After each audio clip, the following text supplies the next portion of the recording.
അപ്പൊ നമ്മൾ ഇനി നോക്കാനായിട്ട് പോകുന്നത് ക്ലാസ് ഒബ്ജക്റ്റ് എന്ന് പറയുന്ന ഒരു കോൺസെപ്റ്റിനെ പറ്റിയാണ്, റൈറ്റ്? അതായത് നമ്മളിപ്പോ പൈത്തൺ ജേണിയിൽ നമ്മൾ ബേസിക് കാര്യങ്ങളൊക്കെ കവർ ചെയ്തു. അതായത് അതിൻ്റെ അകത്ത് പറയുന്ന വേരിയബിൾസും കുറെ ഫങ്ഷൻസും കാര്യങ്ങളൊക്കെ ബേസിക് ആയിട്ട് വരുന്ന കുറെ അധികം ടോപ്പിക്കുകൾ കവർ ചെയ്തു. സോ ഇനി നമ്മൾ ക്ലാസും ഒബ്ജക്റ്റും അതായത് ഊപ്സ് കോൺസെപ്റ്റിലേക്ക് നമ്മൾ ജമ്പ് ചെയ്യാൻ പോവാണ്. സോ അതിനായിട്ട് നമുക്ക് ഇപ്പോൾ അറിയാം, ഇപ്പോൾ നമ്മൾ ക്ലാസ് ഒബ്ജക്റ്റും ജനറൽ ആയിട്ട് നമ്മൾ തിയററ്റിക്കലി നോക്കുവാണെങ്കിൽ കുറേ അധികം ഡെഫിനിഷൻസും കാര്യങ്ങളൊക്കെ ഉണ്ട്. അപ്പൊ നമ്മൾ എന്ത് ചെയ്യാൻ പോവാണ്, അതിനെ വളരെ സിംപ്ലിഫൈ ചെയ്തുകൊണ്ട് നമ്മുടെ ലൈഫിൽ കാണുന്ന ഒരു ജനറൽ എക്സാമ്പിൾ വെച്ചിട്ട് നമ്മൾ നോക്കാനായിട്ട് പോവുക. അപ്പോൾ ഈ ഒരു എക്സാമ്പിളും നമ്മൾ കോഡിങ്ങും തമ്മിൽ റിലേറ്റ് ചെയ്തിട്ടാണ് നമ്മൾ ഇത് നോക്കാനായിട്ട് പോകുന്നത്. അപ്പോൾ ഈ ഒരു കോൺസെപ്റ്റ് നിങ്ങൾക്ക് തറവാകുവാണെങ്കിൽ, നിങ്ങൾ ഏതൊരു പ്രോഗ്രാമിംഗ് ലാംഗ്വേജിലേക്ക് പോവുകയാണെങ്കിലും നിങ്ങൾക്ക് അവിടുത്തെ ഊപ്സ് കോൺസെപ്റ്റ് വളരെ സിമ്പിൾ ആയിട്ട് നിങ്ങൾക്ക് മനസ്സിലാകുകയും ഏത് ലാംഗ്വേജിലേക്ക് നമുക്ക് ഈസിലി ഷിഫ്റ്റ് ചെയ്ത് പോകാനായിട്ടും സാധിക്കുന്നു. സോ നമുക്ക് ഈ പറയുന്ന ക്ലാസും ഒബ്ജക്റ്റ് എന്ന് പറയുന്ന ഈ കാര്യം വളരെ സിമ്പിൾ ആയിട്ട് നമുക്ക് നോക്കാം, റൈറ്റ്?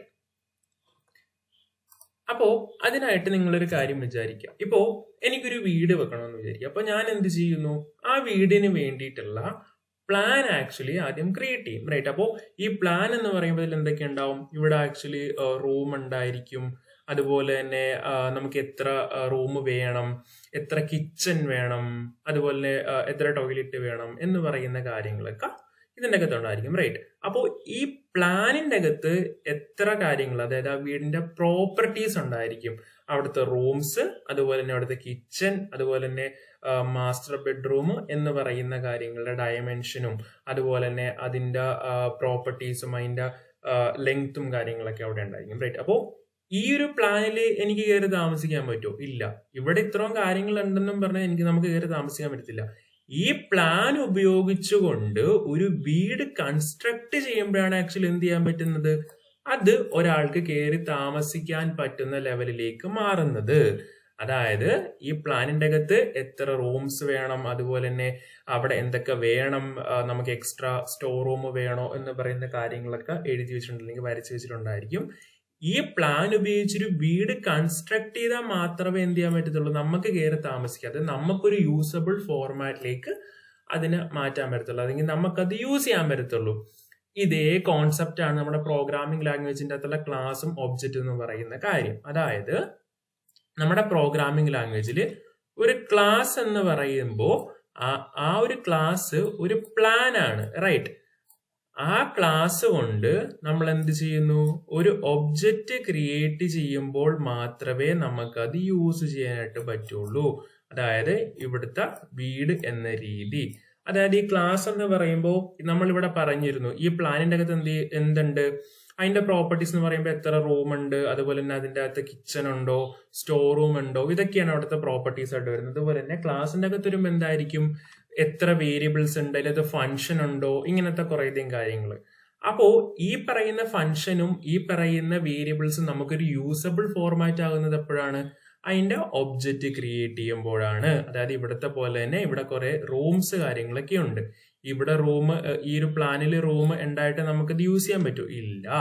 അത് ഉപയോഗിച്ച് നമ്മളൊരു വീട് കൺസ്ട്രക്ട് ചെയ്യുമ്പോൾ മാത്രമേ എന്ത് ചെയ്യാൻ പറ്റത്തുള്ളൂ, നമുക്ക് കയറി താമസിക്കാൻ പറ്റത്തുള്ളൂ എന്ന് പറയുന്ന പോലെ ഈ ഒരു ക്ലാസിന്റെ അകത്ത് ഇപ്പൊ എക്സാമ്പിൾ പറയുകയാണെങ്കിൽ ഇന്റ് എ എന്ന് പറയുന്ന ഒരു വേരിയബിൾ ഉണ്ടെന്ന് വിചാരിക്കാം.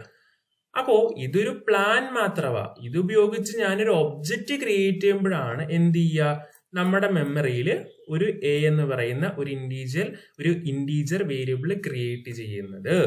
അപ്പോ ഇതാണ് ബേസിക്കലി ഒരു ക്ലാസും ഒബ്ജക്റ്റും തമ്മിലുള്ള റിലേഷൻ. ക്ലാസ് എന്ന് പറയുന്ന ഒരു പ്ലാനും ഒബ്ജക്റ്റ് എന്ന് പറയുന്ന ഒരു ഹൗസുമായിട്ട് നിങ്ങൾ വിചാരിക്കുക. അപ്പോൾ ഈ ക്ലാസിന്റെ അകത്ത് നമുക്ക് കുറേ ഫംഗ്ഷൻസ് എഴുതാം, കുറേ വേരിയബിൾസ് ഒക്കെ നമുക്ക് ഡിക്ലെയർ ചെയ്യാം. പക്ഷേ ഈ പറയുന്ന വേരിയബിൾസ് ഒരു സ്പേസ് ക്രിയേറ്റ് ചെയ്യുന്നതും ഈ പറയുന്ന ഒരു ഫംഗ്ഷൻ ബേസിക്കലി നമുക്ക് ഉപയോഗിക്കാൻ പറ്റുന്ന രീതിയിൽ ക്രിയേറ്റ് ആവുന്നതൊക്കെ എപ്പോഴാണ്, അത് ഒബ്ജക്റ്റ് ക്രിയേറ്റ് ചെയ്യുമ്പോഴാണ്. അതായത് ഈ പറയുന്ന പ്ലാനും ഈ പറയുന്ന വീടും എന്ന രീതിയിൽ ആലോചിക്കുക, റൈറ്റ്?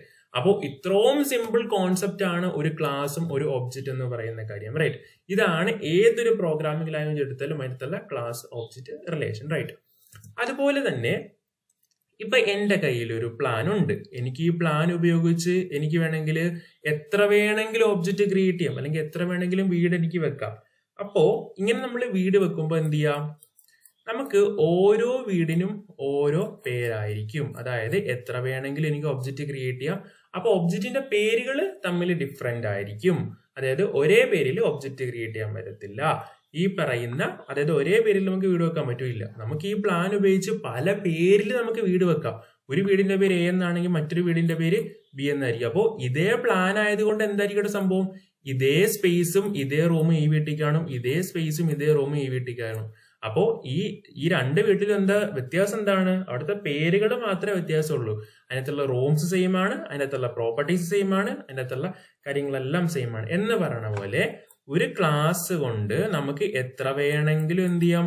ഒബ്ജക്റ്റ് ക്രിയേറ്റ് ചെയ്യാൻ പറ്റും. റൈറ്റ്? ഒബ്ജക്റ്റ് 1 ക്രിയേറ്റ് ചെയ്യാൻ പറ്റും, അതുപോലെ തന്നെ ഒബ്ജക്റ്റ് 2 ക്രിയേറ്റ് ചെയ്യാൻ പറ്റും. അപ്പോൾ ഇവിടെ എന്താണ്? ഇവിടെ പേരുകൾ, ഒബ്ജക്റ്റിന്റെ പേരുകൾ മാത്രം മാറിക്കൊണ്ടിരിക്കും.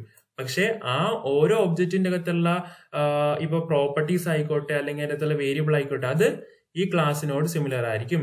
ഇവിടത്തെ പോലെ തന്നെ ഇത് രണ്ടും വീടാണ്. ഈ രണ്ട് വീടിന്റെയും പേര് വ്യത്യാസമുണ്ട്, പക്ഷെ ഇന്നത്തെ റൂമുകൾ തമ്മിൽ സെയിം അല്ലേ? കാര്യം ഒരേ പ്ലാൻ അല്ലേ? അതുകൊണ്ട് അതേപോലെ തന്നെ ഇവിടുത്തെ ഒബ്ജക്റ്റിന്റെ പേര് തമ്മിൽ വ്യത്യാസം ഉണ്ടായിരിക്കും. പക്ഷെ അതിൻ്റെ അകത്തുള്ള പ്രോപ്പർട്ടീസും ഫംഗ്ഷനും ഈ ക്ലാസിന്റെ അകത്ത് എന്താണോ ഉപയോഗിച്ചിരിക്കുന്നത് അത് തന്നെയായിരിക്കും. അപ്പോൾ ഒരു ക്ലാസ് ഉണ്ടെങ്കിൽ നമുക്ക് ആ ക്ലാസ് ഉപയോഗിച്ച് എത്ര വേണമെങ്കിലും ഒബ്ജക്റ്റുകൾ ക്രിയേറ്റ് ചെയ്യാനായിട്ട് സാധിക്കും. അപ്പോൾ ഇതാണ് ബേസിക്കലി ഒരു ക്ലാസും ഒബ്ജക്റ്റും തമ്മിലുള്ള പ്രധാന റിലേഷൻ. അപ്പൊ ഇത്രയും സിമ്പിൾ കാര്യമാണ് എന്താണ് ഒരു ക്ലാസ് എന്നുള്ളതും എന്താണ് ഒരു ഒബ്ജക്റ്റ് എന്നുള്ളത്. അപ്പൊ ഏതൊരു പ്രോഗ്രാമിംഗ് ലാംഗ്വേജിലും ഇതേ സെയിം കാര്യങ്ങളാണ് നമ്മൾ യൂസ് ചെയ്യുന്നത്. സോ ഇനി നമുക്ക് പൈത്തണിൽ ഇതെങ്ങനെ നമുക്ക് ഇംപ്ലിമെന്റ് ചെയ്യാൻ നമുക്ക് നോക്കാം. ഓക്കെ,